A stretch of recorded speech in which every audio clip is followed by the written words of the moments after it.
atuando em determinada área, vai poder se habilitar para essas outras situações na mesma área, para a mesma comunidade. Claro, na prática, o que acontece é que o técnico age por conta própria. Eles passam a retirar recursos, inclusive, de outros projetos que eles atuam, para poder complementar esse tipo de trabalho em nível local. Isso é o que é efetivo. Agora, isso quando ele tem. Não é? Quando ele tem.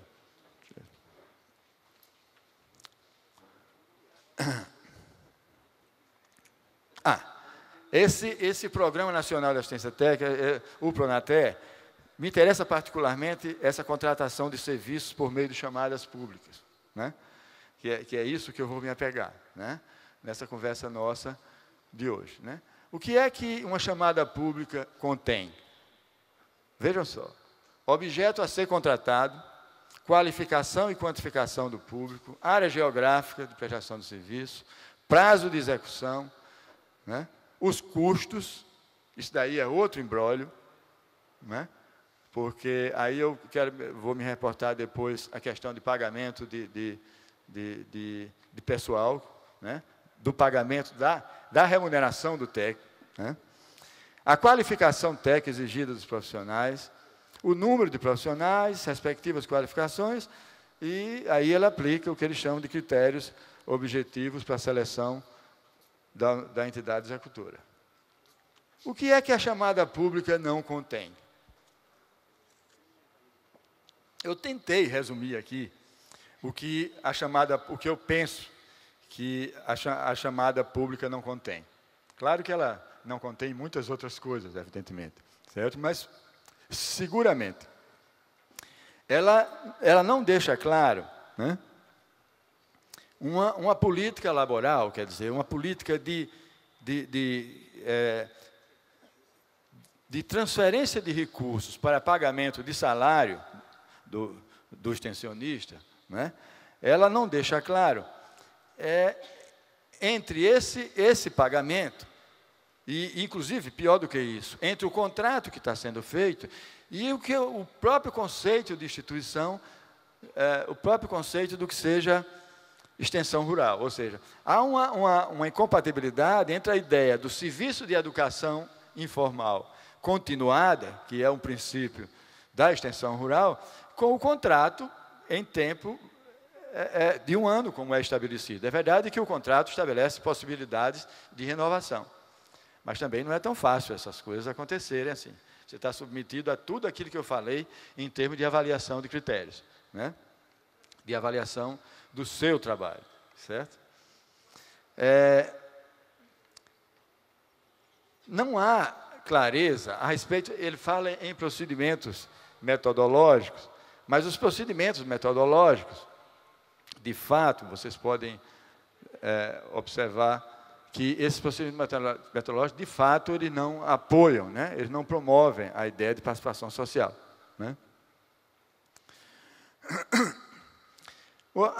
Esse compromisso de avaliação para além das metas do contrato, quer dizer, não há nada na chamada pública que diga que o trabalho do técnico vai ser analisado sob o ponto de vista da efetividade, de como as coisas definitivamente aconteceram na realidade que ele está trabalhando. São meros indicadores quantitativos, certo?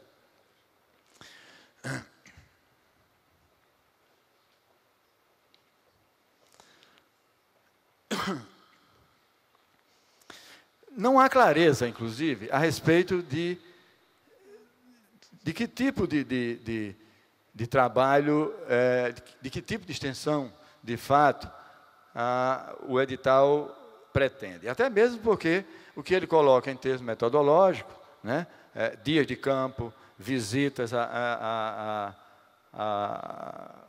um determinado número de visitas ao agricultor, isso não é suficiente para aquilo que a gente chama de educação continuada, que é um processo permanente, né, de vivência do técnico na sua comunidade, na comunidade em que ele trabalha, né.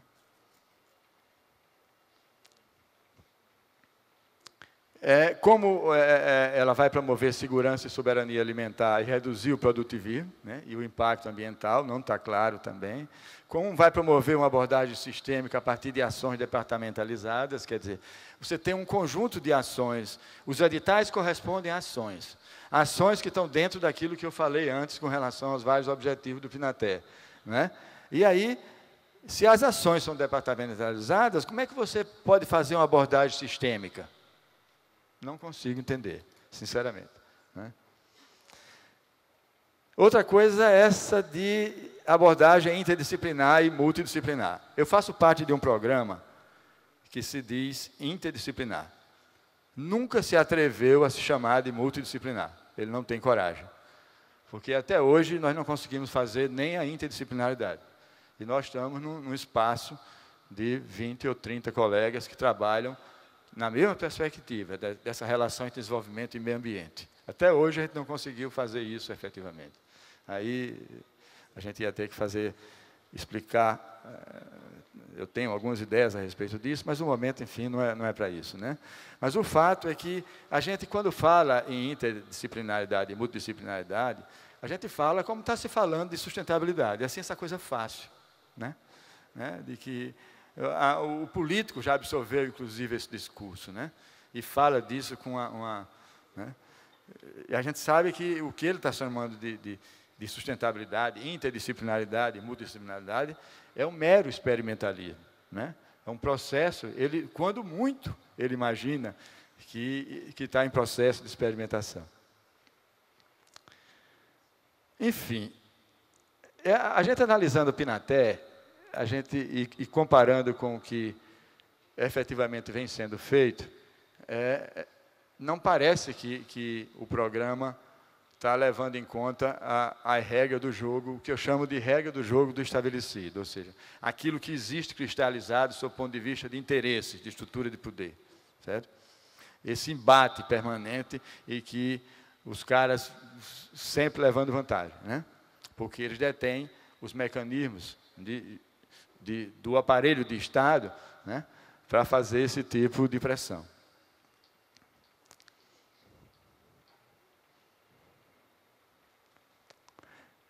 É um processo pouco participativo, impositivo, né?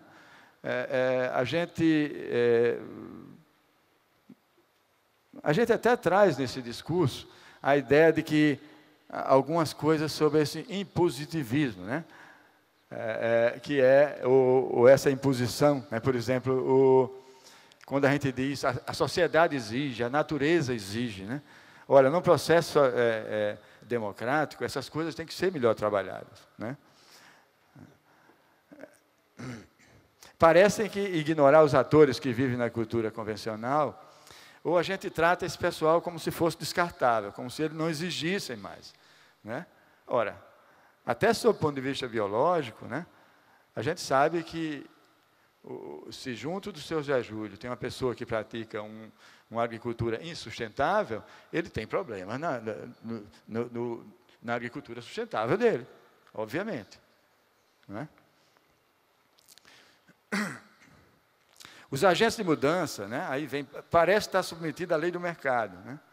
E aí isso não favorece, como eu falei, aquela ideia da dedicação, né? Os próprios arranjos, onde as políticas se implementam, né, quer dizer, que dão apoio a essas políticas a nível local, ela ignora esse ambiente institucional também. Para não dizer que o mundo jurídico, no fim, no fingir dos ovos, vem para dar conta. As leis começam com ele e terminam com ele, mesmo que elas se efetivem na prática de uma forma completamente diferente como foram concebidas, né? Então, eu estou preocupado com o tempo também, andei eliminando, mas enfim, hein? Mais 10 minutos? É muito tempo. Agora é que eu vou cansar vocês, né? Enfim, a gente tem questões de entrada, tem algumas questões de saída aqui que eu queria... Normalmente eu trago mais questões, eu termino com mais questões do que eu comecei, né? Isso a gente que vive fazendo investigação é sempre assim. Então, uma primeira questão, né? Eu vou repetir ipsiliter, né? É possível desenvolver uma transição agroecológica sem submeter-se a essas razões de Estado, né? É interessante, né? O agronegócio não se mexe com ele, porque ele virou uma razão de Estado, né? Porque ele é responsável por tudo, é responsável pelo pagamento de nosso balanço, é responsável pelo superávit do nosso balanço de pagamento, porque a gente paga as dívidas lá fora com ele, porque gera emprego, veja só, gera emprego. Cada dia os caras expulsam mais pessoas através de processo de mecanização e uso de insumos e tudo mais, né? Através do uso da tecnologia, enfim. As exigências da natureza e da sociedade podem ser recebidas acriticamente. Isso é um aspecto que eu não quero ser contra o ecochato, né? Aquela expressão que se usa pejorativa, para essa coisa de exigências, porque também o sócio chato também, né? Eu faço parte também desse grupo, né? Mas eu acho que uma sociedade não pode compreender nenhum tipo de proposta num processo democrático de forma crítica, né? Tudo ela só vai entender na medida em que ela puder participar dessa discussão, certo? A questão do extensionista, de formação, eu sinceramente, eu coloquei uma série de coisas, eu sei que o pessoal tem escrito bastante sobre isso,